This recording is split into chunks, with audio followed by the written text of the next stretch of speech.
As a matter of fairness, you are asked to limit your questions to no more than one, and your remarks to no longer than 3 minutes. If you are here representing a group, please identify yourself and your position in the group. If you are here as an individual, please give us your name and address.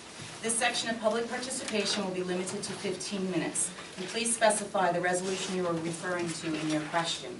May I please have a motion to open the meeting to the public? Motion. Mr. Copeland, second by Ms. Conco. The meeting is now open for anyone that has any questions or comments on items on our agenda. Your microphone's missing. Oh. Evelyn Slockbauer, 43, Thunderhead Place. Sing out, Louise. Good job. Item 17F. We actually grabbed one. Here, take that. Just because if you're talking, the people on the recording can't hear you. So, item 17F. I just wanted to know what constitutes wearable electronics. Daniel Coltrane, Richard Gordon. We were talking about, I'm sorry. Dr. Toro and I just met about the cycle courses that are being revamped at the Ridge. And one of the cycle courses will be working on things like light up sweaters. Okay, that's what I thought, Yeah. but I wanted to confirm Yeah. because I've seen that before. Yeah. Okay, great, thank you. No problem.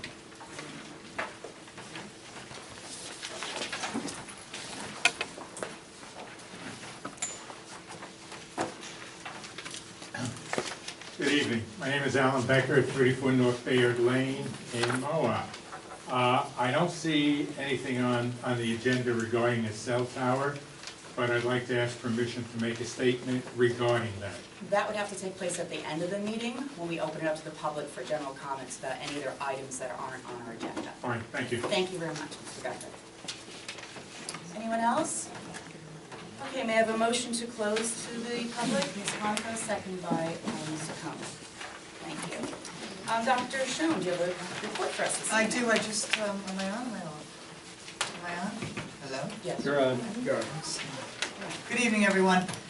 Just one item this evening is I know that Ms. Barron is going to report on a number of things that are going on, so rather than repeat those, I do want to congratulate publicly and with the board, Ms. Saccone, and for your recent receival of the new board member award. I know that New Jersey School Boards is going to be honoring you at a special meeting that's coming up. And the new board member certification award recognizes the completion of training in critical areas for new board members. So our congratulations to you.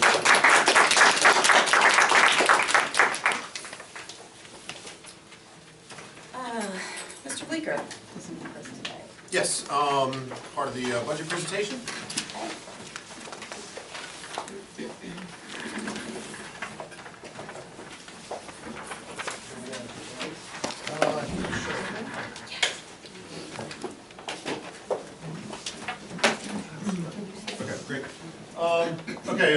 Thank you, everybody. Tonight is going to be the second presentation regarding the 1920 school budget for the Mahwah Board of Education. At the last meeting, I did a discussion of the preliminary budget. It was introduced on the agenda at the last meeting. We discussed the revenue and the tax impact. This evening, we're going to address a few other topics of the 1920 budget, that being debt service, special revenue, and special education. Debt service. There are currently 2 bonds that are outstanding that we are currently in the process of making principal and interest payments on. These bonds are being fully funded by the tax levy. The bond total principal and interest amounts for the 1920 school year are $1,596,650. These bonds were approved by the voters of the township by referendum in 2002 and 2003, and both bonds were refinanced respectively in 2009 and 2011. A little bit more information about those 2 bonds. The 2002 bond, which was refinanced in 2009, that original bond issued was for the building and construction of Lenape Meadows Elementary School. The last principal and interest payment for that bond is scheduled for the 22-23 school year. The 2003 bond that was refinanced in 2011, that original bond was for additions and renovations at Mahwah High School and Rampo Ridge Middle School. And the last principal and interest payment for that bond is scheduled for the 2023-2024 year. So based on how we are proceeding, both bonds will be fully paid off in about 5 years. Special revenue. Special revenue is an area of the budget that's also commonly referred to as Fund 20. It's an area of the budget where we specifically allocate for any federal or state funds that we receive, as well as some local entity and private funds. The federal funds that primarily go here are ESSA, which is formerly was known as NCLB. Title I, Title II, Title III, bonds of that nature fall under, grants of that nature fall under ESSA, as well as money from IDEA. The state funds that we allocate to the Special Revenue Fund are non-public grants. We're the custodian of several funds for non-public schools within our town. The state gives us the money, we're the custodian for those funds, and then we work with the non-public schools in our town for spending those funds that they have allocated. And then local grants. Local grants would be funds that we receive from Mahwah Schools Foundation and other organizations such as that. For budgeting for next year, the federal, which I previously mentioned was the ESSA and the IDA, we anticipate a budget of approximately $702,000 for 1920. For the state, those are non-public grants that I had mentioned, approximately $16,500. Total anticipated special revenue or Fund 20 for the 1920 year is $718,500. Special education. Special education costs include out-of-district tuition. I'll go into that in a little bit more detail in the next slide, as well as related and extraordinary services that we provide our students. Speech, physical, and occupational therapy. The ESS program that we operate at the high school in the Ridge, one-to-one services that our students may need, as well as nursing services and other services of that nature. Also, costs include the general administration, the child study team, and any self-contained classes that we run and operate. What was that? And it represents approximately 70% of the overall budget. I'm sorry, Kyle, does that 17% include the transportation for special education? It does not. It does not include the transportation. Out-of-district tuition, again, this was the cost that I had mentioned on the previous slide. The out-of-district tuition is the largest piece of that. There are two components, one for special education students as well as another on the bottom for general education students. Special education students, currently we have 69 students who are placed out of district. There are several different locations. They can be at private schools for the disabled. Some attend Bergen County Special Services, programs that they offer. Some are at programs at public schools. And in addition, Mike, to your point, to the tuition, there's also some students have additional services, those nursing, those one-to-one, which are added to the tuition, and transportation as well. In addition to special education, we have 51.5, because we have a couple students that do part-time programs at the high school level. 51.5 general education students who attend tuition-based programs. These are all high school 9 through 12 students. They attend either Bergen County Academies or Bergen County Technicals, they're in vacation schools, which there is a tuition component for that is included within the operating budget. Those three items were the ones that we were discussing this evening, the debt service, special revenue, and special education. For the next meeting, we're going to take a look at benefits, as well as personnel and operations on April 10th. And the meeting following that, May 1st, will be a summary of the 1920 budget and the final adoption of the 1920 budget. Any questions at all from the board? May I have a copy of this presentation, please? Absolutely. You'll have a copy, notes can be posted online as well. Thank you, Mr. Baker. Thank you very much. Thank you, Kyle.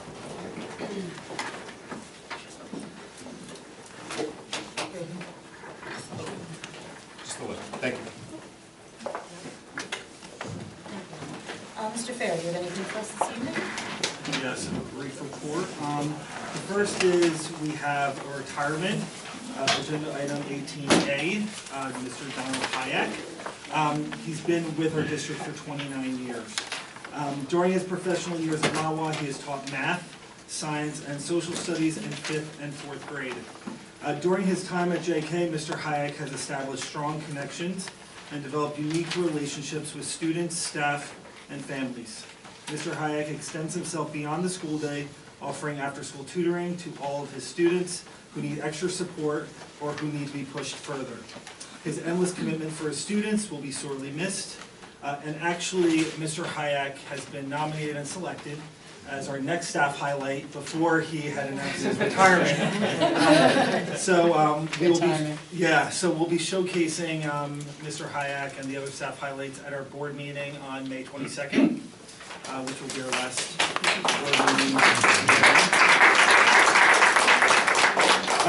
You'll also notice we have our first hire for the 2019-2020 school year on this board agenda. So we are in the middle of recruitment, and we are entering the height of our hiring season. That's it. That's it. Thank you very much. Thank you. Report for this evening. Mr. John Pascal announced that junior Jonathan Ikoa earned the highest possible ACT composite score of 36. On average, 0.2% of all test takers earn the top score. Among U.S. high school graduates in the class of 2018, just 3,741 out of more than 1.9 million students who took the ACT earned a composite score of 36. In a letter to the student recognizing his exceptional achievement, ACT Chief Executive Officer Martin Warda stated, "Your achievement on the ACT is significant and rare. While test scores are just one of the multiple criteria that most colleges consider when making admissions decisions, your exceptional ACT composite score should prove helpful as you pursue your education and career goals." So we want to congratulate Jonathan on this wonderful achievement. Next, I'd like to talk about the Mahwah Symphonic Band. They earned a gold rating at the NJSMA Region 1 State Concert Band Festival, and Max Mejia earned Best Soloist Awards. Congratulations to Max. On March 9th and 10th, Thunderbirds competed in their first robotics competition at Mount Olive High School and made it to the quarterfinals. So way to go T-Birds, and they're going to be competing again on this Sunday. So we wish them luck with that. And I attended the Mahwah High School Drama Department's production of The Little Mermaid and was extremely impressed by the spectacular voices and the caliber of talent exhibited on stage. So kudos to all the performers, backstage crew, and all the volunteers who helped to make the performances successful. And I also had the pleasure to attend Aladdin Jr. at Ramapo Ridge. And once again, I was blown away by the talent and strong voices of our middle schoolers. I was impressed by the maturity and poise they possessed, even during times of technical difficulty, microphones cutting out. The performers never reacted to the glitches, and they gave true meaning to the saying, "The show must go on." Congrats to all the performers, backstage crew, and volunteers who helped present praiseworthy performances. And last but not least, I want to make sure that I commend and thank all the teachers who lovingly give their time and talents to help support and nurture our students through the arts. I believe exposure to the arts instills compassion and empathy, which helps to support the well-rounded development of our students. So thank you to all. That is my report. Do you have any board member committee reports this evening? One for policy committee. You'll see 17H and I. We're continuing with our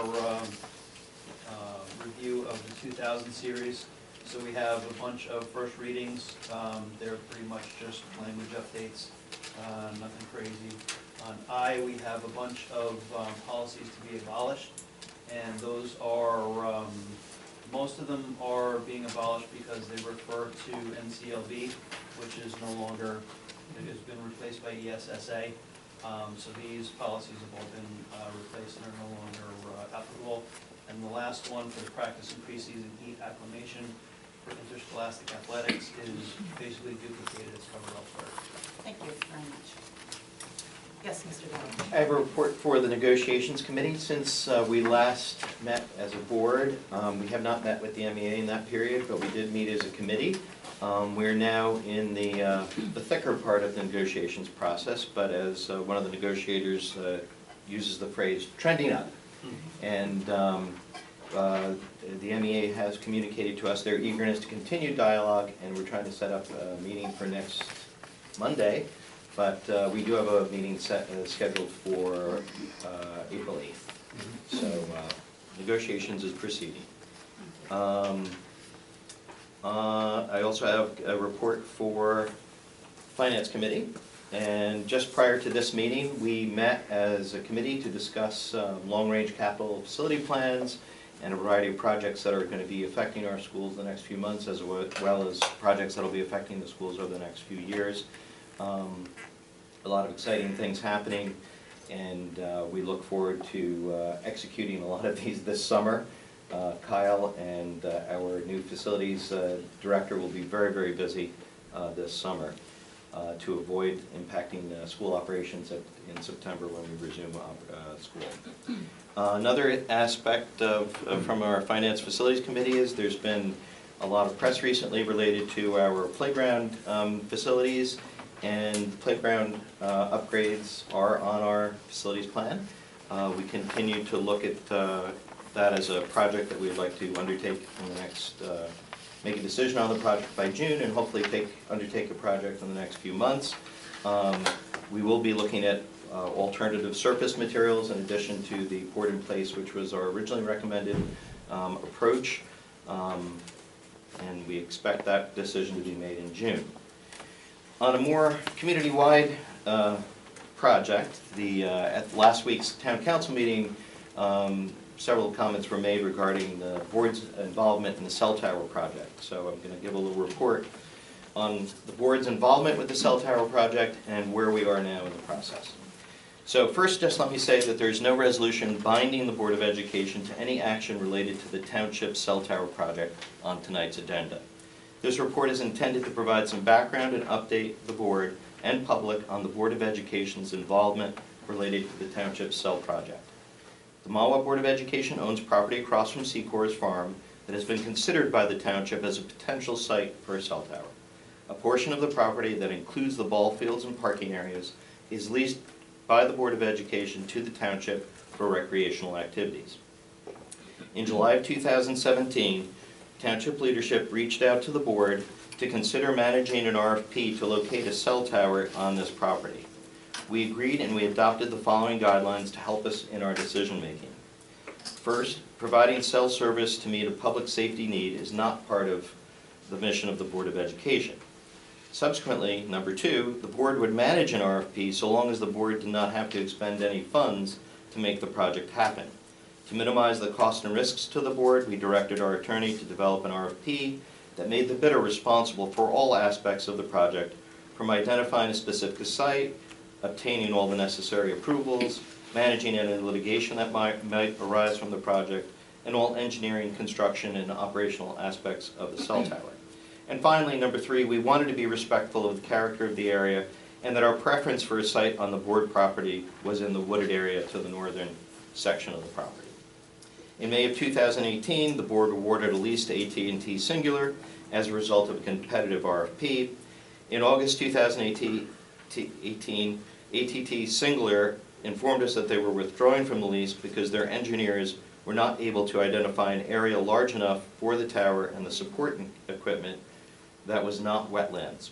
The board secretary informed the township business administrator the next day that they had withdrawn and that the board would no longer be pursuing this project. On May 15, 2019, at the request of Mayor Roth, members of the Finance Committee, Rick was not present at the time, Board President Kim Barron, Superintendent Dr. Schoen, and Board Business Administrator Kyle Bleeker met with the Mayor and Mike Kelly. The purpose of the meeting was to discuss where the township was in their process and to inform us that the township was applying for a Chapter 26 previously disturbed wetlands development permit from the New Jersey Department of Environmental Protection. They also showed us where the cell tower might be located. The mayor asked us to give him feedback from the board if the board would support the development of a cell tower in the parking area. We said we would discuss the question at our meeting today, March 27th, and get back to it. So if there are any questions from the board that any facility manager person may want to answer, otherwise I'll hand the meeting back over to Kim, where she sort of can get a sense of where we are in our thinking of a cell tower in the parking lot. All right, so I would like to know if any board members would like to make any comments on this. Speaking for myself and possibly members of the board, I want to thank you, Kim, for the outline you had, because the board really had no idea all the where, why, and wherefores. In fact, from December 17, 2018 till today, we were unaware there had been a meeting of the mayor.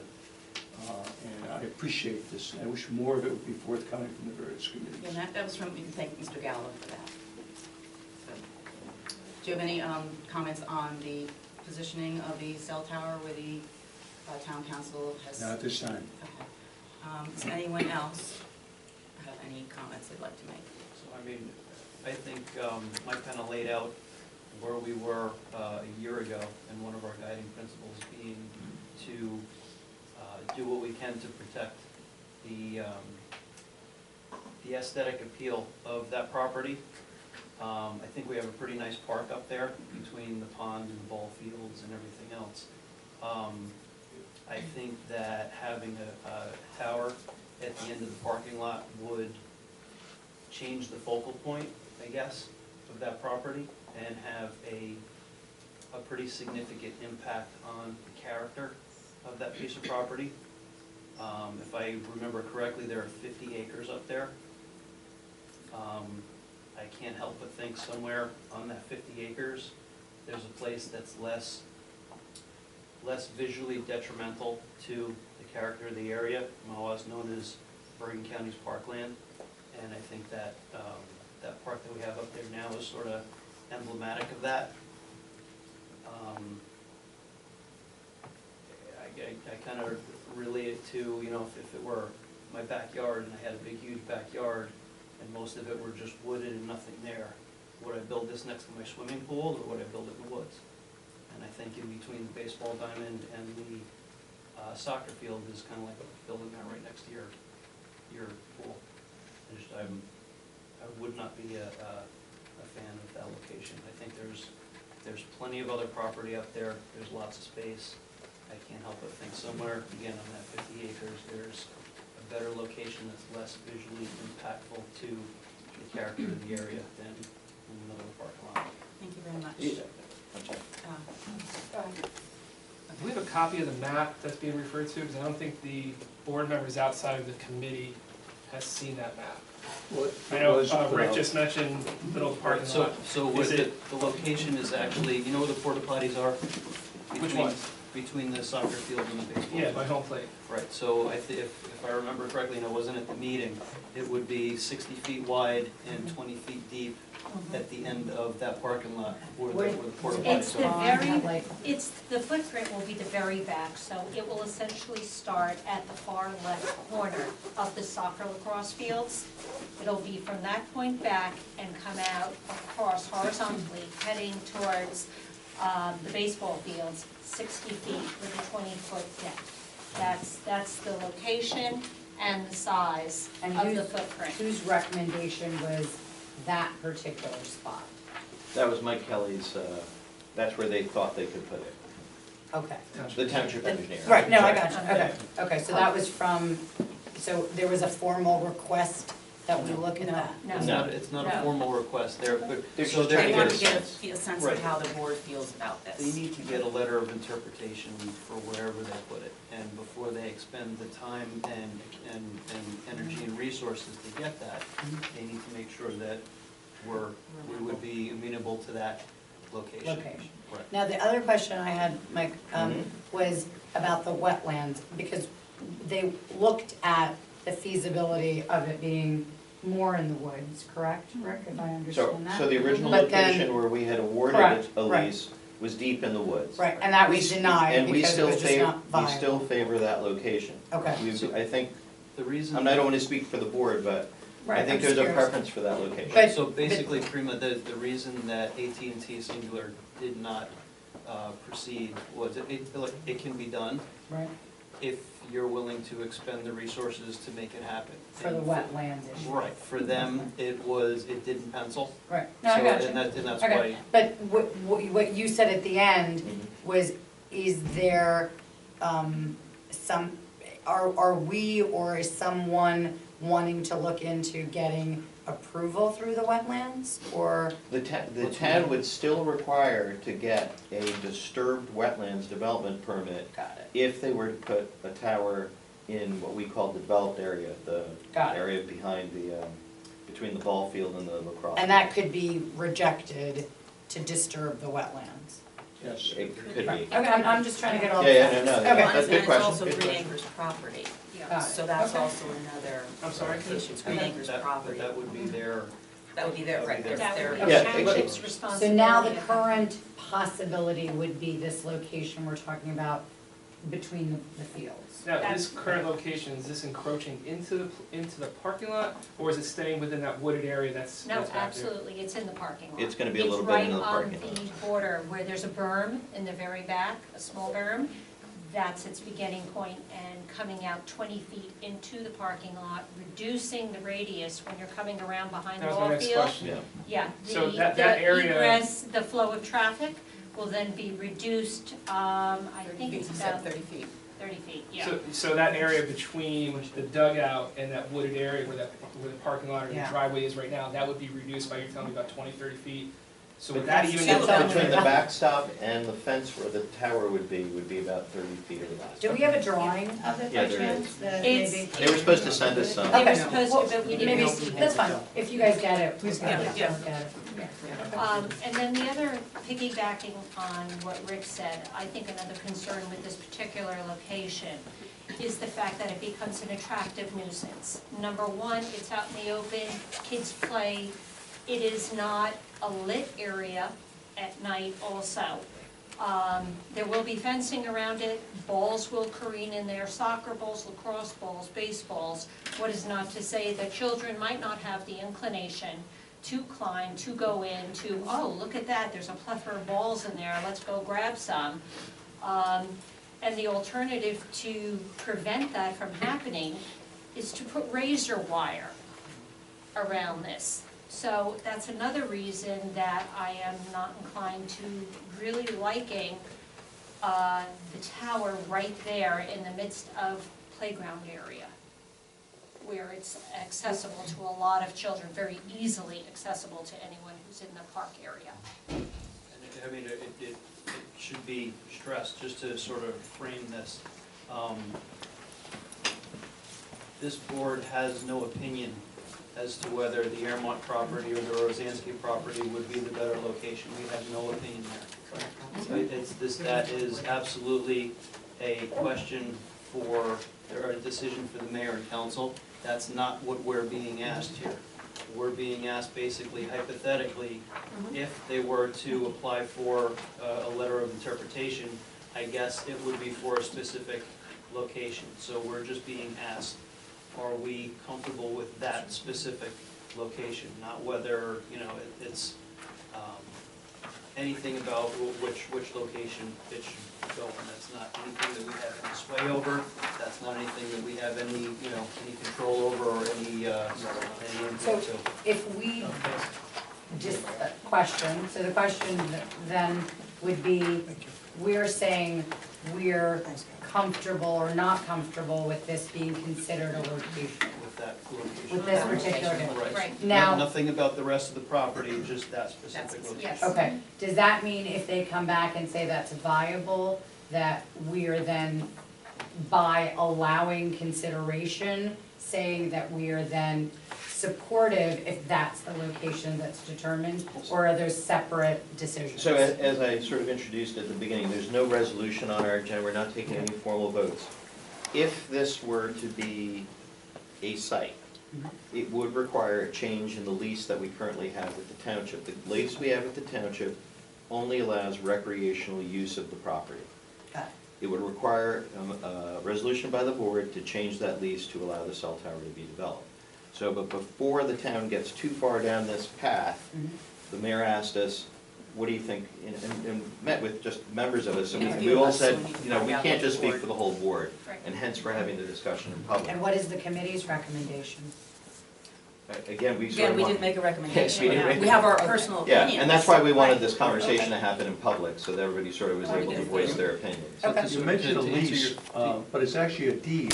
No, it's a lease. No, there's Where's a the lease. information I have here? It says a deed 1925. No, It's- that's we- the we That's how we're- original. We lease the property to the township, I so understand it that. would require But changes to the lease. it's our property with that, with the, whatever the restraints of the deed of 1925 states. Correct. Well, yeah, so when we were doing the lease agreement with AT&T, there was a delay. People were like, oh, what's happening? Well, we uncovered that there was many, many subdivisions of this property. The property was mixed up quite a bit. And to be certain that we had clear title to the property, we had a deed search done. And it went back to that 1925 deed. So, but in this particular instance, we clearly own the property. and the township uses a portion of that property through this lease. Through the lease that they have with us, I'm sorry. Agreement to sort of expand on your question, they haven't submitted anything, they haven't gone forward with anything, they're waiting to hear from us, so if we Who's say. they, the town? The township. So if we say, yes, we're comfortable with that, then they would go ahead, Got and it. if they got the approval, this would be available as one of the two sites that they're looking at. If we look at it and we say we're not comfortable with that location, then they would pick another location, I guess. And what are the dimensions again of this? 20 by 60 is what Mike Kelly told us. So. It was an estimate, I mean, Yeah, it it's could be a little bit smaller, it could be a bit Width, larger. 60 tall? No, Wide. length, 60 wide. Length, so you Width Long. I'm not an engineer, Look at the picture there, folks. Ted. I'm bad at that So stuff. 60 That's along the square. long part, Yeah. 20 across. And height, the tower. Oh. It's How- a how- fence. how- 150. 250. 170? 250. Well, the tower height would be determined by the bidder. I can't even Yeah. get around 20 by 60. Okay, all right, I'm just trying to It would be understand big. dimensions. It would be tall. big, okay, got it. But Okay. just to sort of repeat something that Rick said about, we still have, even though there are obstacles to developing the tower in the woodland area, it's not an impossibility. It's just that at the economic, AT&T's been around the block with these types of properties many hundreds of times. They know their win rate, they know how much they would have to invest to win. We're just saying from a board perspective that emergency communication services is not part of our responsibility. And the expenditure of board resources to develop that property and to obtain those approvals is not any of our real business. There are other parties, obviously, that could undertake that endeavor, but it's not us. And I think as a board, I mean, my perspective would be, what are the best interests of the children and the families that we serve? Yes. I mean, I'm very familiar, having spent many, many hours in baseball around this field. First of all, it's already very tight in that driveway.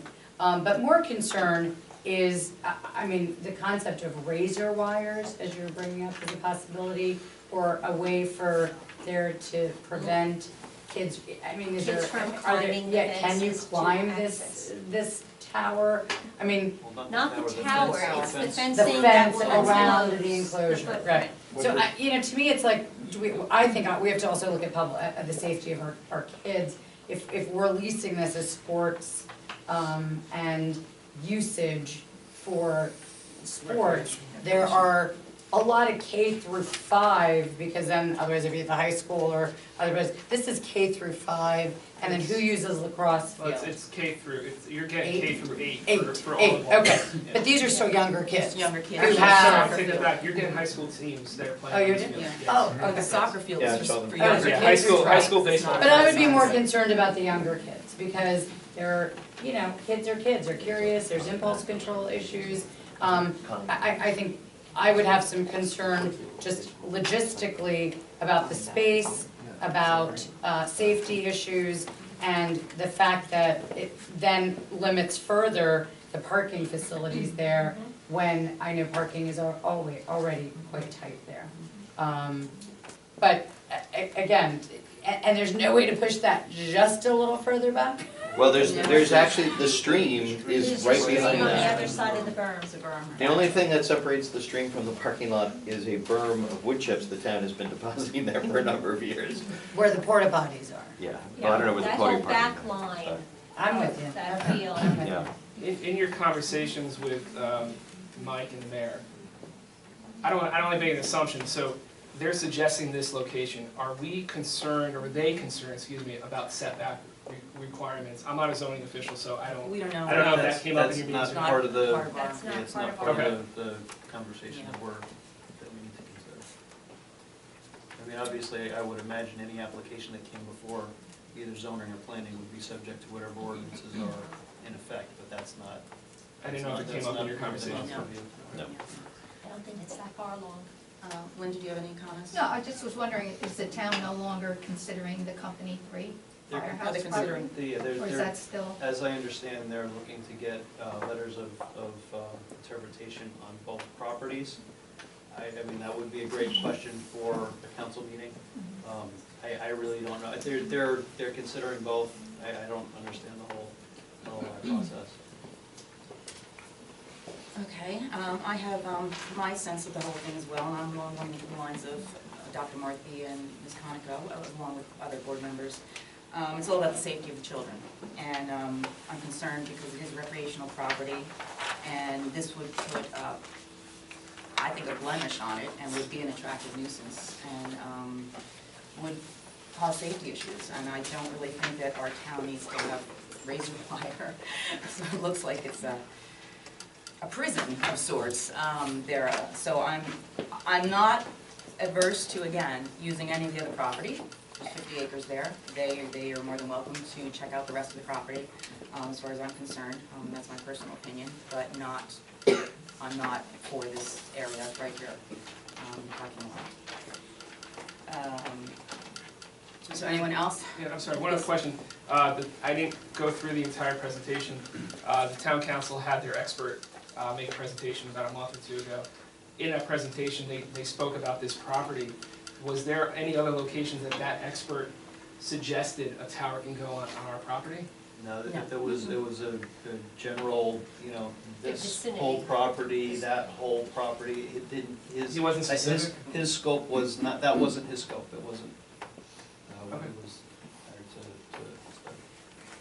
But there was also a lot of conversation that night about you could put it on lighting, you could put it on the top of lights. And that's- this- and that's That was all not, for- that was not that's all- coming from the expert. Was not from the expert, correct. That's, Okay. And that's that's all, beyond that's all our part of the purview. town council Okay. discussion, that has nothing to do with us. Yeah, all right. Mr. Gallo, do you have any take on Yeah, this? the only thing in my mind, sort of the decision-making was that, you know, we're not gonna build a school here on this property ever. So how does this property figure into the board's interest? And I thought, you know, our sort of third criteria of decision-making, we're stewards of this property. So our care for the property, its impact on the character and aesthetic of the area, that's sort of the deciding factor here. If we put it in an open area there, and from day one, I mean, from first time we met with anybody on this, we said, we're not comfortable with this. So this is not like new news. You know, you have basically about 120-degree viewpoint of this tower, because it's wide open. The beauty of the woods area was there was shielding from the forest, obviously. Obviously, you know, you can put the tower anywhere, there's gonna be somebody who's gonna be complaining about it, and we had some issues with that. But ultimately, that location was ideal in terms of shielding the tower from visibility and from, it would have a de minimis impact on the area. So that's sort of the way my thinking went on this. It's sort of been consistent from the beginning. And as I said, that was one of our guiding principles from basically August of 2017. So I would not be in favor of putting a tower in that location. Okay, so to make it clear, the board's role in this process is to determine if a cell tower on its property would be consistent with its mission to serve Mahwah's students, faculty, and administrators. So in the specific case of this property, we considered our decision in light of our stewardship responsibility and how development on the property may impact the character of the property and surrounding area. So based, as you've all heard, this informal poll of board members, it appears that we don't support that area, a cell tower on the parking area. And either Mr. Bleeker, our board secretary, or myself will communicate this to the mayor, the township business administrator, and the council president. So our preference remains for a cell tower to be located in the wooded area, but the cost to the board to obtain the necessary wetlands approval would not be consistent with our mission. Thank you very much for everybody for airing your concerns and your opinions, and I really appreciate it. Thank you. You're welcome. Okay, since we have no other board committee. Are we still on committee report? Yeah, we're still on committee reports. You have a committee report for us? Yes. Okay. Let's see if I can now find the committee report. Okay. I just wanted to speak to the fact, and hopefully I'm gonna remember this correctly, or hopefully Mr. DeTuro will correct me. So, few changes in assessment criteria at the high school. Basically, to summarize, just the test taking timing will be reduced, number one. And number two, juniors are not gonna be required to do a ELA assessment and a math assessment, if I'm correct. In their I 11th defer grade to Mr. Duterte, go ahead, in their 11th year. And that grade. is specific to the 2019-2020 class. Moving forward, after 2020, it is yet to be determined. Right, so that's just for this. There might be a few students who are affected by that, and the high school will address that.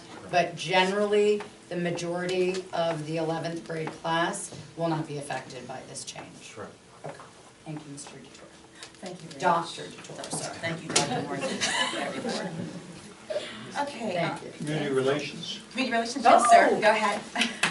I must say that I really enjoyed working with this group on my committee.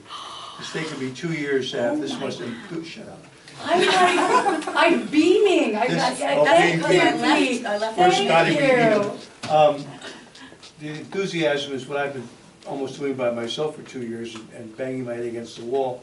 But the group we have now is willing to help me carry the load. And our next meeting is going to be on April 10th at 6 o'clock. And I hope within a short period of time, we're going to come forward to the board with a proposal which we think will serve the district and the children long-term. And I'm very pleased with the group I have. Some of them are a little pushy, but yeah, you get used to it. Okay, that's all I have to say. Thank you very much, Mr. You have in front of you another one of the little booklets. I went to a meeting on Saturday which dealt with communication with the public. It was a touchy-feely type program. We're working with spaghetti uncooked. And How did that go for you, Pete? Touchy-feely? Just curious. what did I say about that committee? But I it was like this, interesting. Pete. Thank If you. you look at your packet, inside there's a card and there's colors. And you could look at this and decide what type of personality you are and how you would match up with others on your committee. Very interesting. I came out as I think, orange and gold. Doesn't mean anything. So But, conventional. The point I'm trying to make is this would be an excellent topic for a board retreat. This board has not had a retreat in 25 years.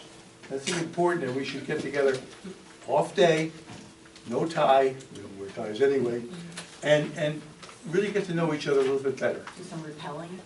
Pardon? Ropes course, Pete, that's what we're doing. But I mean, even with this committee, I learned some things about people I didn't realize. And it's important that we get to understand where each of us is coming from. Why I want more transparency, and others are sort of reluctant to do that. But that's not the point. The point is, we should have a retreat. I don't know. I know these people. I was reluctant to do that. To discuss and get to know each other a little bit better. So, I think it's perfect. and it can be arranged. Now, the other things I want to talk about are in regards to tonight's agenda. Don Hayek, 18A. I want to pull him away from the others and deal with him separately. My daughter Jessica, my son Keith, and my granddaughter Lily have had him. And when my granddaughter Lily left him last year, the entire class on the last day cried. It was unbelievable. She had her father drive over to see where he lived. This man, you always knew he was in school because he, for years, drove this broken down white Chevy pickup. And they always say it was the same parking spot he used. He's a big man, he's a giant of a man, but kids would die for him. He was a great teacher. And again, my daughter Jessica is a married woman now, and far from school. He would call Lily, my granddaughter Jessica, every once in a while. Lily got used to it. He's a great man, and who is sorely missed. And he really, he needs to be pulled apart from the agenda and spoken to and dealt with privately. As far as 17H, I could not find any changes in 24-22. Dealing with practice, that dealt with physical education, in front of me, the physical education part. There was Same as no- last time. Huh? Same as last time. There were no his and hers of pupils or anything. Right, same, you asked the same question last time, when we got rid of, our current policy and replaced it wholesale with, Strauss Esme's recommendation, we didn't make any changes to the text of that. And I guess that's the same with 2431-3, the practice of pre-season, dropping that. But I was surprised that you would drop that kind of a policy when it's extremely important for our coaches and athletes to understand. We agree, we're, like I said earlier, that one we're getting rid of because it's covered elsewhere. So this is kind of a duplicate, it's unnecessary. Okay, I just want to make sure that was happening. Yep. Third thing, and I'm going to try to put this in the nicest terms possible without angering anyone. Last spring, we had in the budget to purchase 2 buses, 54-seat bus and a smaller bus. And at the time, paramus had just occurred, and it was sad. And I pressured the administration to install 3-point seat belts. And there was no law in the books at that time. And Dr. Schoen assured me that if it was possible, she would do that. And I have to say that those 2 buses are in our fleet, a very small fleet, about 1% of the buses we use. And they have the 3-point seat belts. It's important that we start taking our fleet and changing over 3-point seatbelts. In fact, there was a whole process by the administration to train our bus drivers in how to actually make sure the kids are installed in the bus. Is that correct? I was talking to one of the drivers, and they're all set to go. I think it's on the road now, isn't it? Has it gone out yet? The 54. Yes, I believe the 54 is on the road. I don't believe the 24 passengers on the road. But the point is that we, without much fanfare, we went out and did the right thing for our children. And it's just the beginning. The fleet we own, most of it, 99% of it is charter. We have really no big control over charter. But what's beginning to happen in Mahwah is that, and it's one of the bus stops is right down the street from where my granddaughter gets on the bus. We're having a large contingent of people who suddenly realize they're not going to stop for the bus. They've been blowing by it.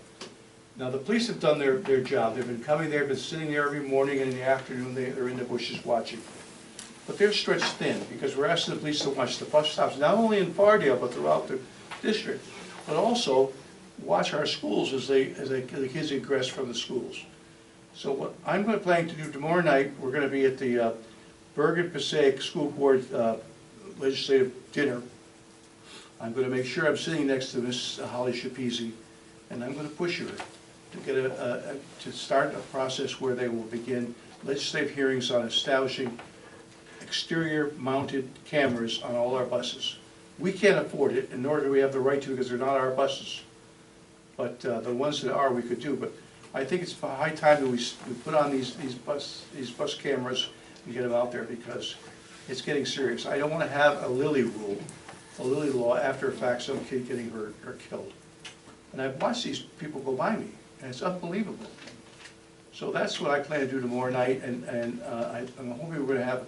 I've had a good relationship with her the last couple of meetings, so maybe she'll come through for us. But it's important that this law gets going, and it's important that you contact your legislators and say, guys, we need this law.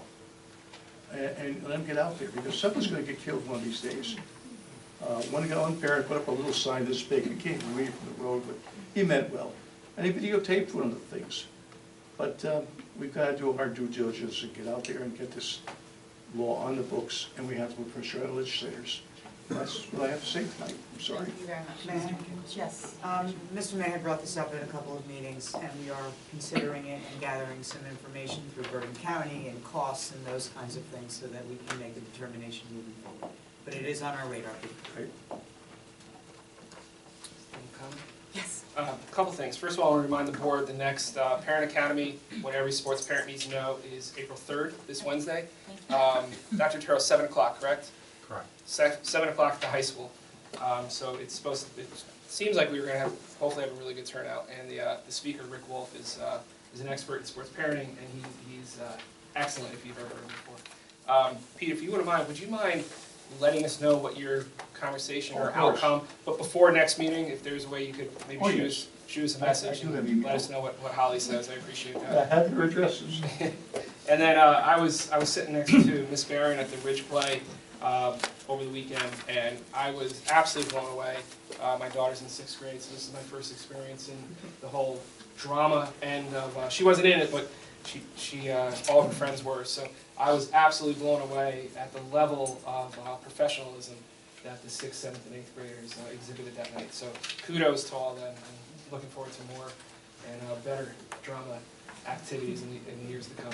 As 8th graders are coming to the high school next Yeah. year. So I was at the Ridge Play both nights, Friday and Saturday, because my daughters participated. And I'd like to recognize Ms. Walter and Ms. Baker for putting on an excellent show. And the kids up front and the kids in the back and stage crew just did an unbelievable job. But there's, another thing that I'd like to call out. At both intermissions, all the snacks were either made by or donated by the staff as part of the fundraising for the program for next year. And I have to give a shout out to Mr. Jarvis for his oatmeal butterscotch cookies. That were awesome, and I bought a bag both nights. So, He could run home now. on March 23rd, Ramapo Ridge sent a Future Problem Solver group to the New Jersey Future Problem Solving State Bowl at King University. And this is something that they have to qualify for, and obviously they did. And I'm not going to read all the names because we'll be here for a while. But I'd like to just give a shout out to Ms. Corella and her team. In the junior division, they won first place for the presentation of their action plan. All these action plans were on the topic of stress. So they were given different scenarios, different problems to solve, and what they would do to mitigate the issue, and then they have to do a presentation. So the junior division won first place in their presentation of their action plan. The middle division won second place for their presentation of their action plan. And also in the middle division, a student won third place individual in their scenario writing piece. In the junior division, they won first, second, and third place for the Global Issues Problem Solving Team Competition. Also in the middle division is a third place team for Global Issues Problem Solving Team Competition. And in the middle alternate division, they won first place for the Global Issues Problem Solving Team Competition. So they had an absolutely awesome day. The next step is that they go up to Massachusetts for the international competition, where they're going to compete against teams from all over the world. And it's a really cool program. This is a program that, there are a handful of public schools that participate, but it's mostly private schools. There are even parents who pay to have their kids put together a team and send them individually because it's such a big deal. The high school Future Problem Solvers also participated in their state competition. And we had 2 seniors that won Future Problem Solver scholarships. One of those seniors also won first place in the Global Issues Individual Senior Division. We had a team win second place in the Global Issues Team Middle Division. We had a team win first place for the Global Issues Team Middle Division, and also third place for their presentation of their action plan. Another team won first place for the Senior Division for Global Issues Alternate. Second place for Global Issues Senior Division, and an invitation to Massachusetts for that team. And another team was also invited to Massachusetts for first place for their Global Issues team in the Senior Division.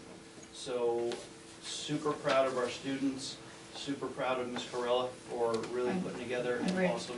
We also should have a shout out to the high school coach.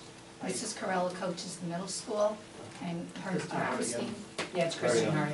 All right, Yeah, those are high school Hardigan. students. Absolutely.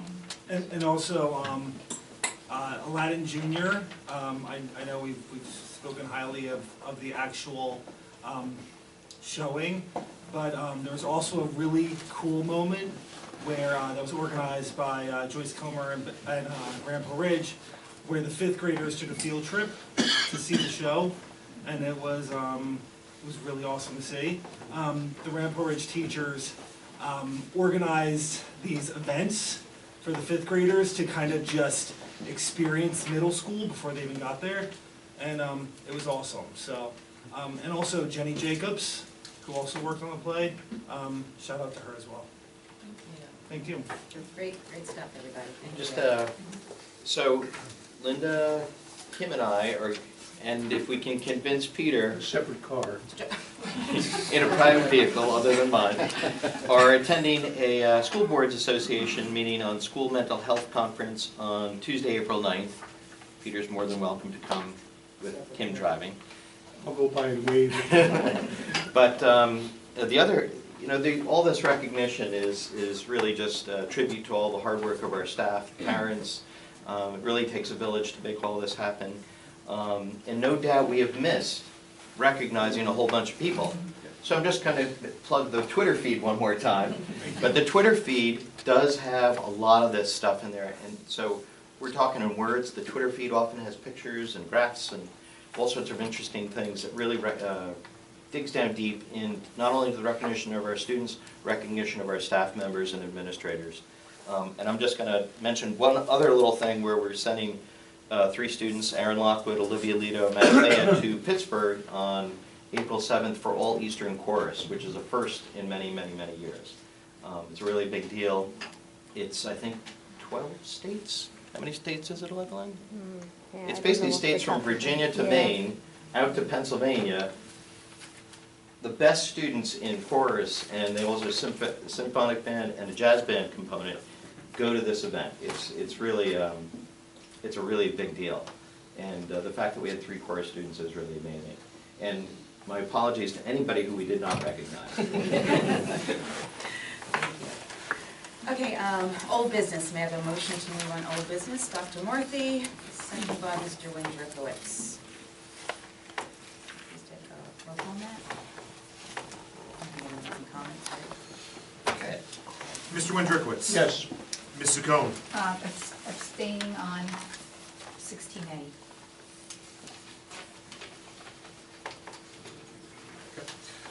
Mr. De Silva? Yes. Mr. Gallo? Yes. Mr. Copeland? Yes. Ms. Conoco? Abstain. Dr. Morphy? Yes. And Ms. Barron? Yes, I think I'm abstaining on a check number, though. Not doing checks. Not doing checks. No, Oh, sorry, next. okay. Next one. Oh, that's right, this is old business, yes. So minutes, okay.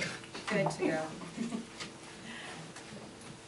Okay, we have a motion on new business A through J. Mr. Gallo, seconded by Dr. Morphy. Does anyone have any comments on any of these items? Yes. I just wanted to highlight 17J. That was part of my report 2 weeks ago about the graphic novels, and these are now, being specified which ones that we're going to be using for instructional use. I think, again, if you have a child coming up to it, or you're gonna have a child participating in the 6th grade unit as part of the curriculum, take a look at some of these titles. And you can just go onto Amazon and take a look. I encourage you to do that because some of them are really tremendous and have some great value. And it would be great maybe to even read it or look through it with your child as well. So I just wanted to highlight that. Thank you very much. Okay, could you take a roll call, please? Mr. Windrikowitz? Yes. Ms. Zuccone? Yes. Mr. De Silva? Yes. Mr. Gallo? Yes, except in 17A, I am abstaining from check number 094425. Mr. Copeland? Yes. Ms. Conoco? Yes. Dr. Morphy? Yes. And Ms. Barron? Yes, but abstaining on check number 028238, which I believe now I'd like a motion to move on 18 B through V, as in Victor, and we will take out A for afterwards. A motion to proceed. Ms. Zacone, second by Mr. De Silva. Any other comments on any of these items? Yeah, on 18 T, I just wanted to highlight that it's something that has come up before, and I think I just wanted to highlight that we're really valuing and appreciating the drama department. You guys were spoken about Aladdin and and Little Mermaid and all the great performances, where we're now teasing out a little bit more that this is a very involved position, where it used to be one position. Now there's gonna be 3 director of dramatics for the fall play, spring musical, and then drama activities. So I think we just need to highlight that we're recognizing the importance of that, how much the people do who are in those positions, and that we're really expanding that role. Thank you very much. I want to highlight 18E, the appointment of a new woodshop individual. And I'm very glad that we were able to find somebody with that depth of experience and talent, and that we can maintain a woodshop program. I mean, today we talk about a virtual world and this and that. I'm very 20th century. Somebody's going to make furniture 10 years from now, 100 years from now. The fact that we have this program tells us that we're thinking a little bit beyond just the virtual world. Thank you. I want an explanation for G and H, the intermediate leave of absence. I've always understood the Family Leave Act. This is the first time I've seen it specifically laid out by dates. Is there a reason for that? We've always done that with intermittent leaves, we've I've always never seen had it them. before. We have. It just means that it's not one length of time, it's used sporadically throughout a period of time. It's not consecutive, all the dates. I'll talk to you privately. Yeah. Thank you. Okay? Okay. Okay, could you please take roll call for 18B through E? Yes. Mr. Wendrikowitz? Yes. Ms. Zacone? Yes. Mr. De Silva? Yes. Mr. Gallo? Yes. Mr. Copland? Yes. Ms. Conoco? Yes. Dr. Morphy? Yes. And Ms. Barron? Yes. Now I'd like a motion to move on 18A. Mr. Wendrikowitz, second by Ms. Zacone. I just wanted to speak on Yes. Mr. Hayek as well. My son had him, and again, exemplifies what, and all many of the teachers we have in our district, all of them, why they go into teaching. I mean, he was available, approachable, inspirational to kids. They really wanted to learn, and his focus was mathematics, and I think for some kids that can be an area that can be, they're a little concerned about that or a little afraid at first. He just was a tremendous teacher, and we will really, really miss him, and our students will as well. So I thank him for his service to our district. I spent a couple of hours last week looking at non-tenured personnel observations, and so it is with great sadness that we lose somebody like a Donald Hayek. But the good news is that the teachers we're hiring, there are many superstars coming up the line. And we're fortunate that we have a great district that's attractive to prospective new teachers. And we have time for these folks to fill the shoes of some of the giants that we're losing. Great. All right, would you please take roll call? Yes. Mr. Wendrikowitz? Sadly, yes. Ms. Zacone? Yes. Mr. De Silva? Yes. Mr. Gallo? Yes. Mr. Copland? Yes. Ms. Conoco?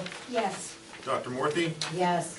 And Ms. Barron? Yes, and best of luck to Mr. Hayek in all his endeavors. Okay, we have public questions and comments. This section of public participation will be limited to 15 minutes. May I have a motion to open the meeting to the public? Mr. Copland, second by Mr. Gallo. Just please state your name and your address.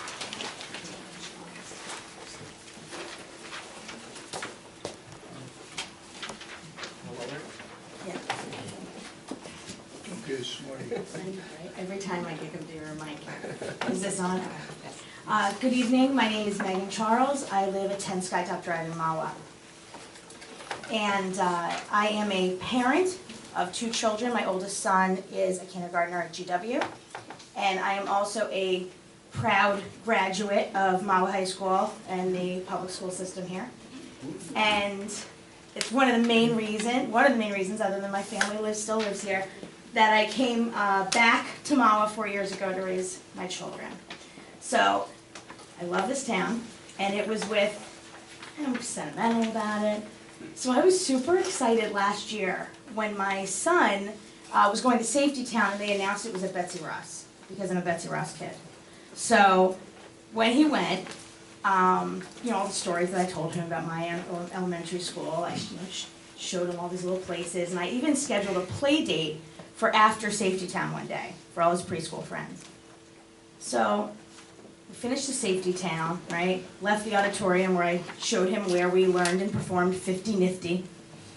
And we started going down towards the hill, towards the playground. About halfway down the hill, I get hit with this smell.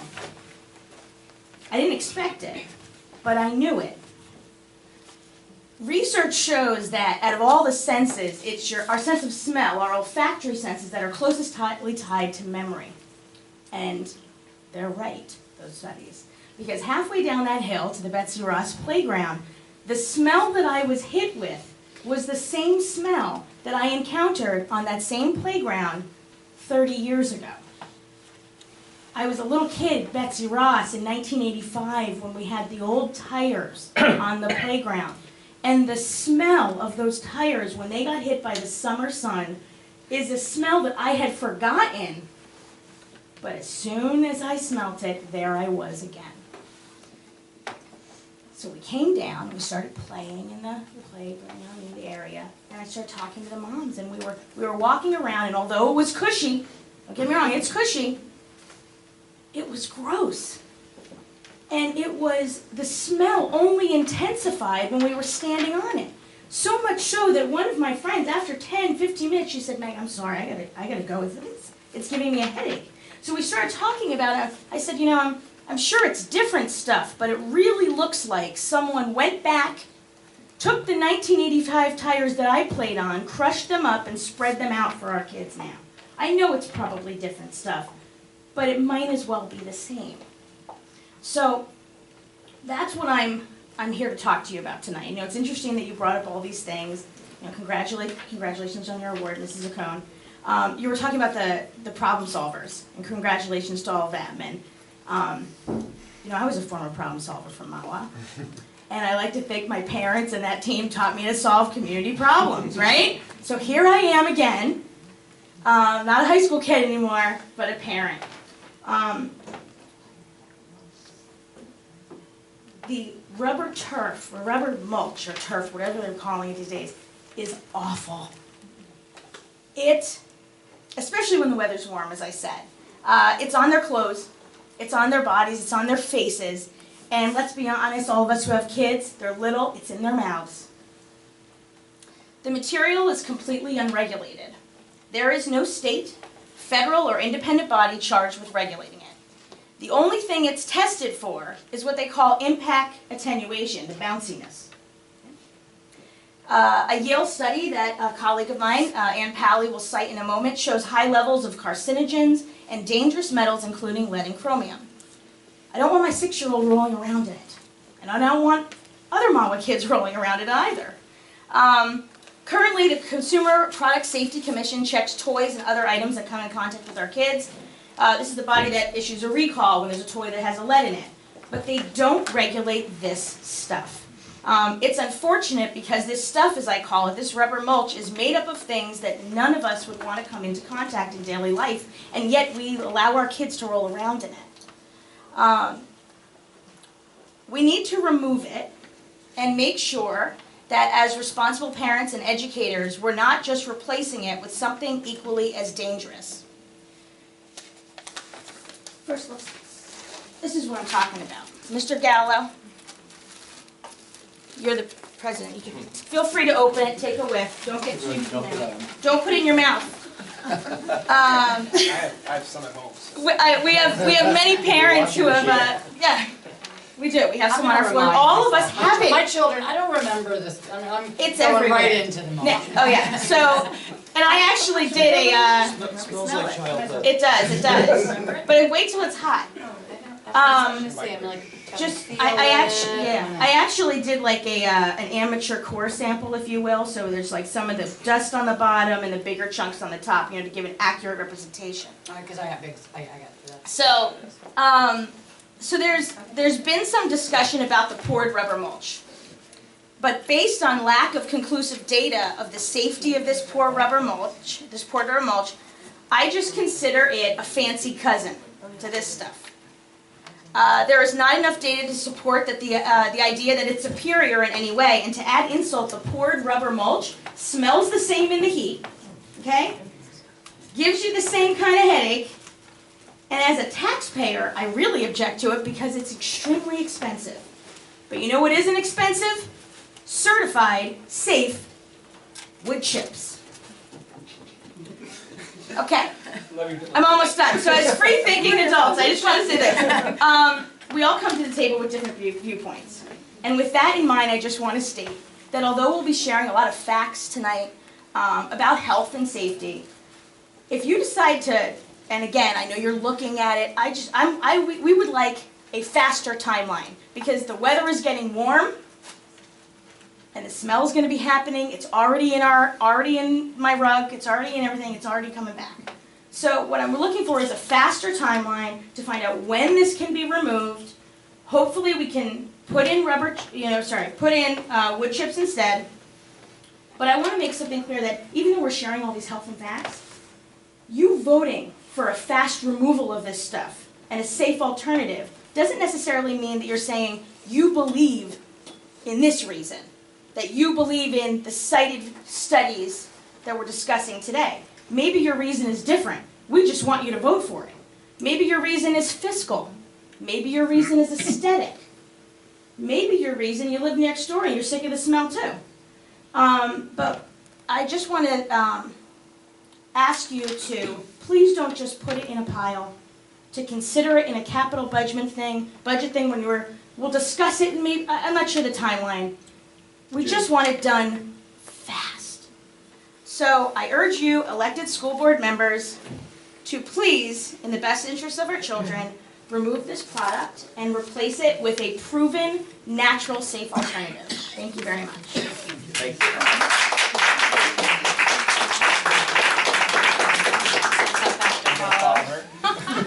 Ann Fowley, 86 West Crescent Avenue. So I was kind of curious, I'm still trying to get a grip of what all happens in this room, and thank you all for being here and doing it.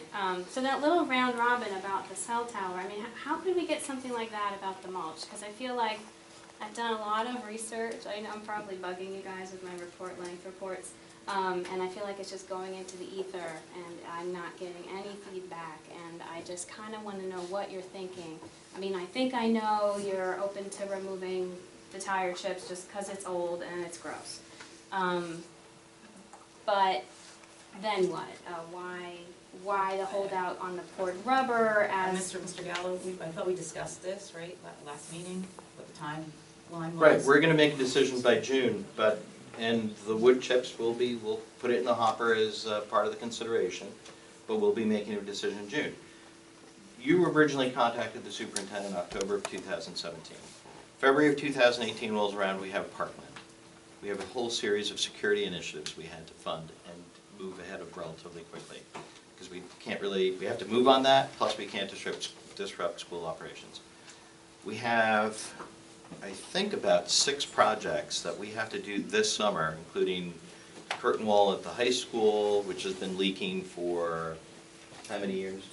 15 years. So we have a whole bunch of projects that are moving ahead. This project did not emerge at the top of the pile in October of 17 when we first received it. It is on the top of the pile now. The superintendent has put it in her recommendations to us, and we'll be considering it between now and June. And in June, there'll be a plan to move forward.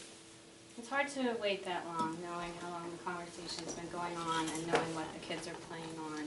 the more I read, I think the more upset I get. And maybe just for the room, I should fill them in a little bit because I've sent you guys all the We've seen all the details. information already, so you don't really have to go into it. You send it to us. So We've all I would read just it. like to highlight a conversation I had last week. I've been doing lots of phone calls. So I called the DEP just to try to find out what's the deal with the rubber tire chips.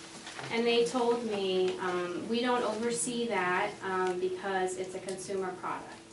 I said, well, if there was a pile of tires sitting on the playground for 20 years, then would you like come out and test the soil and see what was going on? I said, yes, but it's been shredded and sold as mulch, so now it's a consumer product and that's overseen by the Department of Health.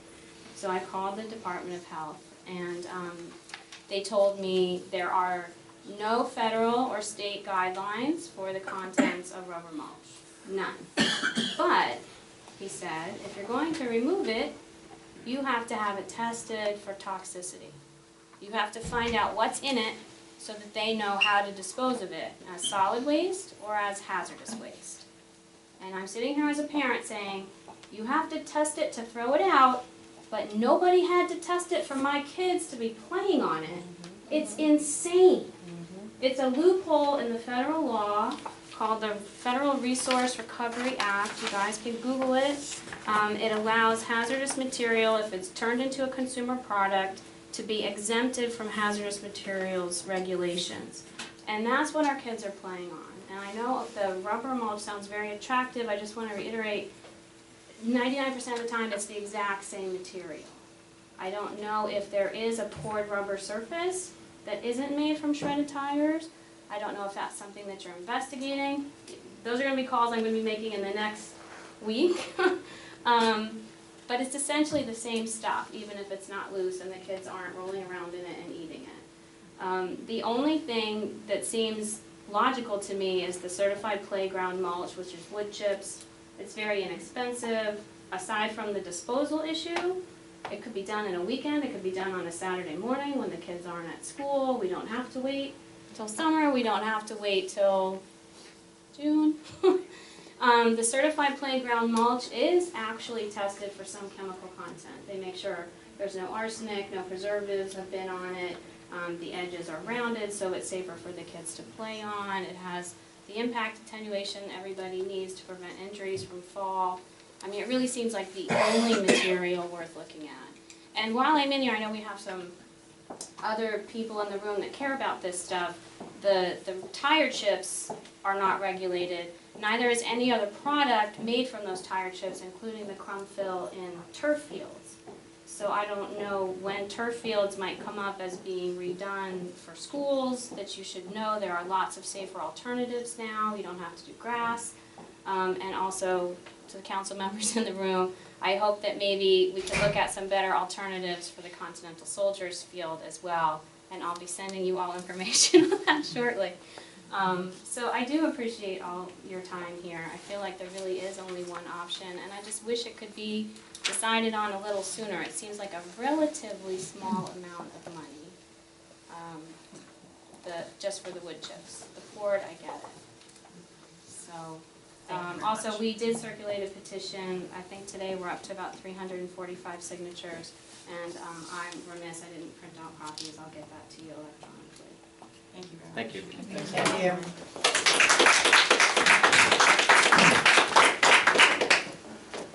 Good evening, my name is Alan Becker. I live at 34 North Bayard Lane in the Indian Field Complex. I chose the right meeting to attend because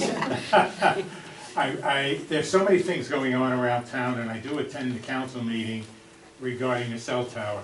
I was delighted to hear Mr. Gallo's report, and even more delighted to hear the comments from you, the board members of the Board of Education. Now, let me make a point very clear, and I can document this. If a cell tower is installed on your property of Fairmont Avenue, it is not a cure-all. We have documentation from an expert that states that Indian Field, where I live, will still be a gap area. And we can document that, all right? I just don't understand what's going on in town, and each time I go to a council meeting, I hear the Board of Education property. So let me share with you Shortly after the mayor took office, I know him personally, and I had a one-on-one meeting with him concerning the cell tower.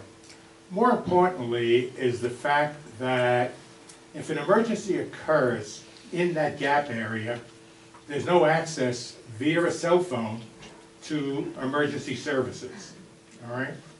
I could tell you right now that the night of the Secor fire, there was an assembly point of fire people coming from out of town at fire company number 3. No one can use their cell phone. Fortunately, there's a landline at that firehouse, and that's what they used. But let me go a step further, and I shared this as an example with the council a couple of meetings ago. Let me play what if. Somebody goes for a walk with me in our complex in Indian Field. They fall or they trip on the curb, they hit their head, starts to bleed, and it looks like they broke their arm.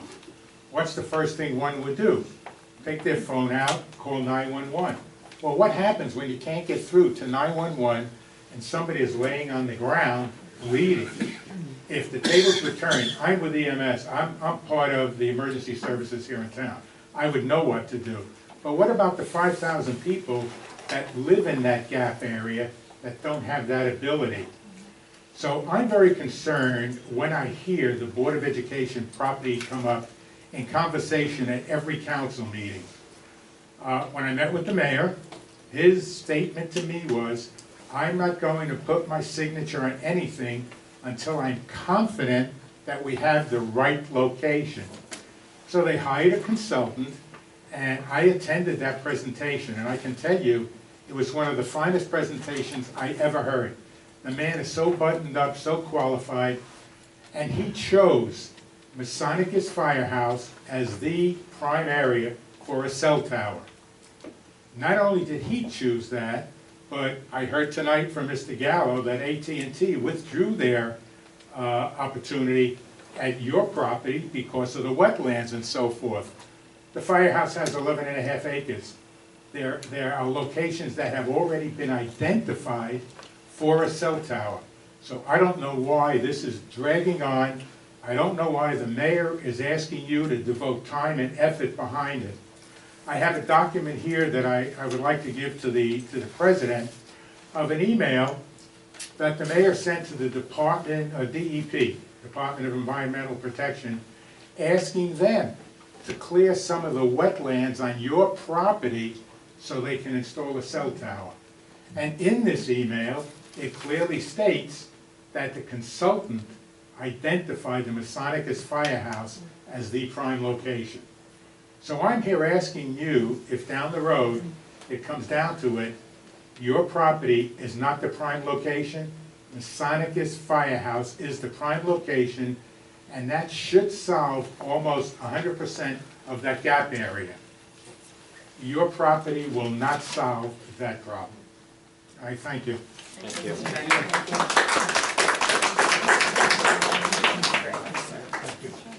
Mr. Becker, if I may. Sure. I'd just like to reiterate that, through the whole conversation, like I said earlier, whether it's our property or Masonicus property, this board has no opinion. It's a matter for, the mayor and council to decide. And if they come to the conclusion that the property at the top of Airmont is their chosen location for whatever reason, to the extent that it helps to help solve part of a community issue, we're going to be inclined to help. But I want to make clear that it's not our decision which one there is. I understand that. Okay. I understand that, but I was very happy to hear the comments from several of your board members. Yes, I live down not far from that property, and I wouldn't want this big 60-foot area, okay, taking away parking spots, and parking is a problem now, but to Ms. Koniko's statement about balls flying in there, kids climbing over the fence, and certainly you're not going to put razor wire up there. So, in my opinion, if you can't put it in the woods, then your property should be out of contention. I mean, and I understand where you're coming from, but AT&T, Verizon, and a consultant that we all, because it's town funding, paid for the Masonicus Firehouse, what's the issue? They're just dragging their tail, and I believe there are some private agendas as to why they're not doing the firehouse, and they're pushing for the Board of Education. We can't speak to But I understand your position. I respect it. And Mr. Becker, just so you know, at the town council meeting where the professor from Drexel gave his report, There I were 8 believe of us. 7 or 8 8 of of us us were did there in attend. attendance. So we heard We got there a little bit several of late. us. We got there a little bit late because we had a meeting the same night. but we all had You, to go we could afterwards. provide you, we have a group that's formed between Apple Ridge and Indian Field, and we're very concerned about this whole thing. So we have a number of people that have accumulated a lot of information, maps, et cetera, so we're in a position to provide you with anything you want. By We've trade, gotten, just to let you know, we've gotten information from both sides. Okay. And it's still, it's just not our decision. no, I understand. I'm just putting We some appreciate information all on the the table, but they claim that they were, it's a residential area by Firehouse 3. Look behind your property and see how many homes are back there. It's all- Yeah. All right, it's the same thing, it's the same thing. But by trade, I'm an engineer, I spent my life in the food business, all right? Mr. Eisenstein's presentation was probably the best I ever heard. He was so buttoned up, and if you were there, the man is the expert. And if he recommended the firehouse, I just don't know why the town's dragging that tail. I really don't. Thank you very much. Thank you. Thank you, sir.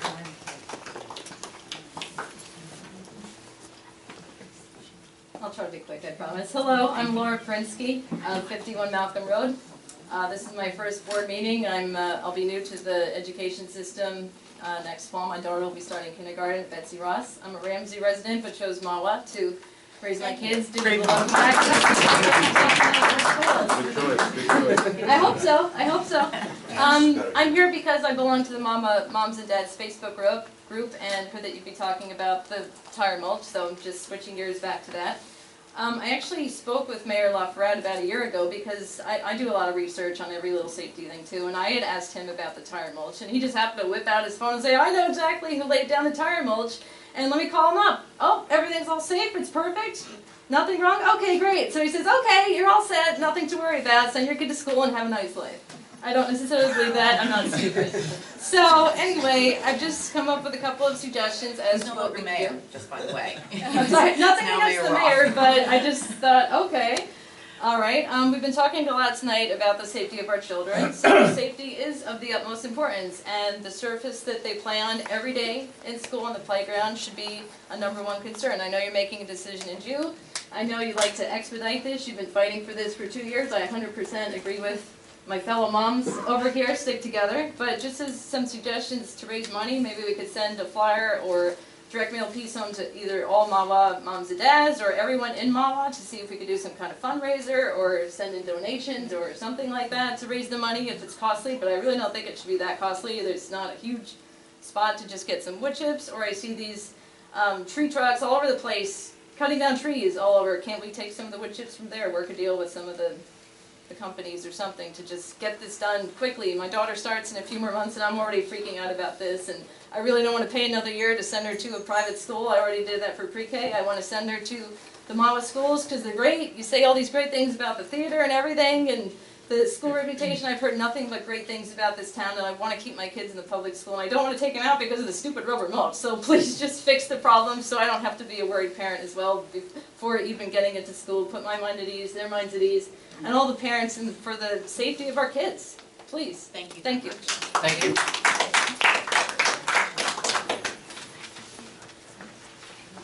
Robert Hermanson, 6 Meester Street, Mahwah, New Jersey. I want to thank the board because when I came to this board 2 years ago discussing the Board of Education property to try to solve a problem, there's a problem on that field. There's a problem in that area. There's a problem in those streets next to the going down Miller Road. In fact, that's where this whole thing started on the cell tower situation on the ball field in Secor Farms, where everyone complained that there's no cell coverage anywhere. This was never an issue anywhere else first because the buildings were up at Pearson, and until the Pearson building came down where the antennas and repeaters were. So the reason why we reached out to the Board of Education at that time was because If somebody had got hurt on that ball field, that was the problem, and that was the question that was being asked, how we solved the problem.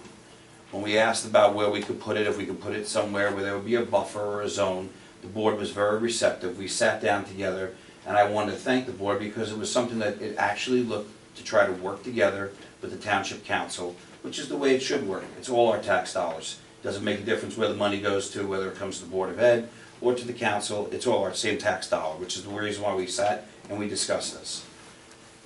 The point of what I'm hearing now from the gentleman before is inaccurate.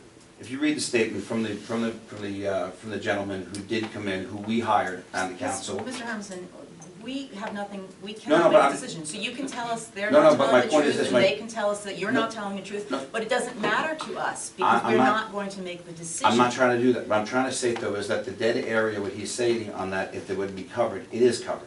If you read Okay. the report, it is covered. So my point is, We're not what experts, I would you're like, not the expert. I'm just telling you what You have what to go it to the said. town what- council to talk to them about this. I understand, but I was on the council when we hired him, okay?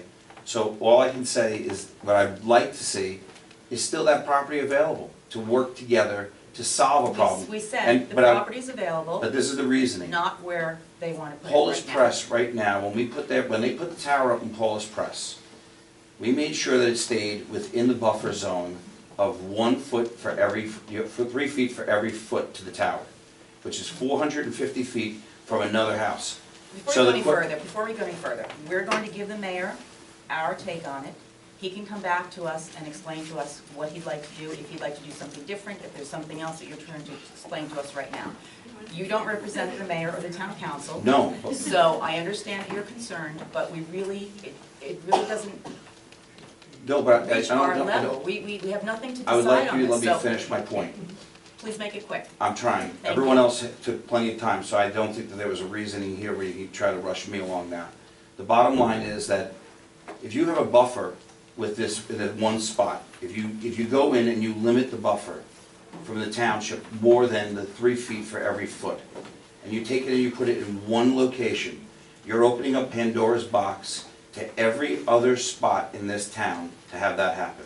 Which is the reason why I do believe that you should maintain the buffer no matter where it is. So if there is going to be a space where you don't want to put it back by the ball field, what you're saying, because of the baseball fields or the balls going in or razor wire or whatever, then I would ask that you think still about another location and sit down with the engineer to try to find that safe buffer zone that would not cause a problem. Again, it's not our place to No, decide the that would be- location of a Well, but wait a cell minute though, tower. I think that what he's saying is that we should sit down with the engineer and see if we can find another location on that property, which I think we're. We're amenable to that. And that's what I'm asking. In the 58 Right, within the 50 acres, because the problem that you have with the wetland is now you gotta get DEP to sign off again, which is one of the things we looked at. So what the reason why they looked at that spot, or when they came to that spot, I think Mr. Kelly did, was because he didn't have to go back to DEP, it only had to go through an exception, and it didn't take as much time. My hope in this town is that we don't try to put things down people's throats in our back. We don't want someone to encroach us on a fence, or a pool, or a shed, all right? We would all be the first ones there, which is the reason why we would like to keep the setbacks and the buffers in the right place. The last thing you want to do when you're talking about the problem why the two properties came up is they're talking about potentially putting something 200 feet from somebody's property. People are concerned about that because if it's not just us next time, that it's them, what about the next neighborhood? And what about the next time that there's another problem in coverage? We know there's another dead zone on 202. What's going to happen for those? And that's all we're just trying to ask. So I have a question though. Sure. Where do you feel that the onus is on? Because the due diligence for location perhaps, or for the best options, I think is out of the purview of, like you're saying, we should meet with engineers, et cetera. It's out of the purview of the Board of Ed. Look, that property is our property that we can then, lease or grant for usage purposes, okay? Mhm. But I'm not sure how the onus has now come to us to do the due diligence to figure out the best location on, hold on, because that's what you said. You said maybe we should sit down to try to figure out if this isn't the location.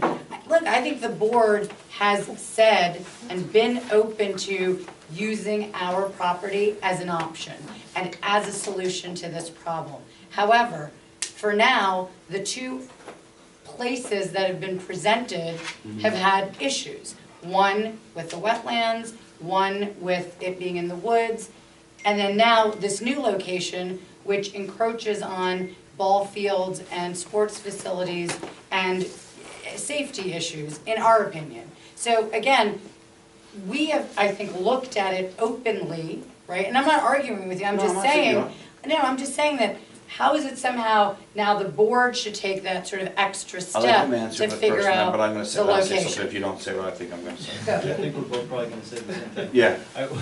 What Mr. Hermanson is suggesting is that we do what we did in 2017. We sat down with him and the mayor at the time, and we looked at the property, and we sort of narrowed in on where we thought the best place would be. So it's not that the onus is on us, it's that we should be working together, again, if the town council decides that this property is the most appropriate place, so that we can have an idea of where, we talked about, we wouldn't be crazy about seeing it where they're proposing, so to work together with the council and the mayor. That would to mean, figure that out- would mean that the mayor needs to come to us. Yeah, but I don't think that's ever been, Reach not been out. an issue. I think we've been working together. I would describe our role this way. We are passive partners. We're not gonna spend board money, we're not gonna spend board resources. We in fact never like to talk about this again because we have the kids to talk about. But we will be passive partners in this community need. And I think we have, we've been, The only reason why I was Happy to saying about partner. the engineer talking to you, because Yeah. it's still your property. And so the situation of why we came 2 years ago, we discussed it, was because it is your property. But you came to And- us, so and Mike Kelly again, we did would come need to someone us, to and come he- to us and say they want us to partner with them, with the engineers, to check with the engineers. We're not going to make the decision to go ahead and contact engineers. Steering in for his asleep.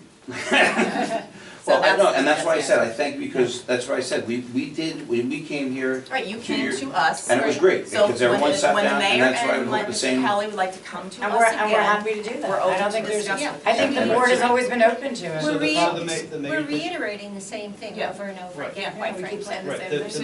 the mayor did come to us, we had a meeting, he asked us a question that we answered tonight, and we'll let him know. I expect that the mayor will reach back out to us to continue that conversation. And we're happy to have it. Thank you. Thank you. You're welcome.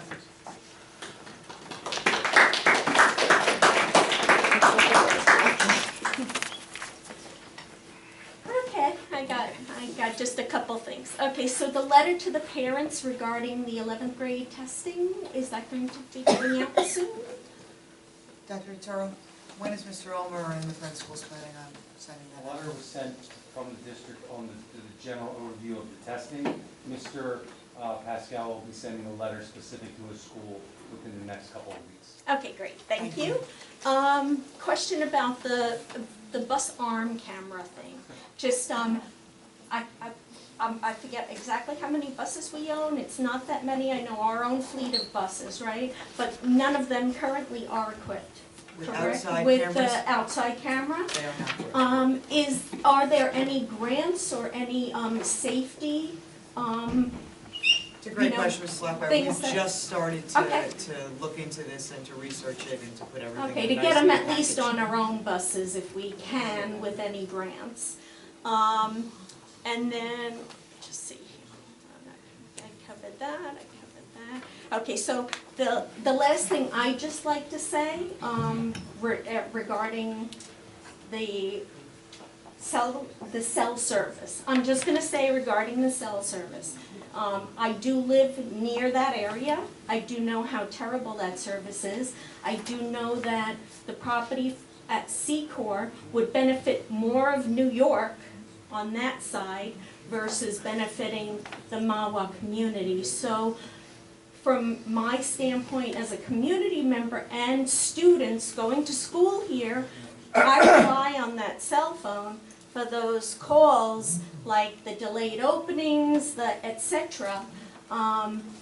My personal feeling would be that I would prefer that location to be where more Mahwah community members are served.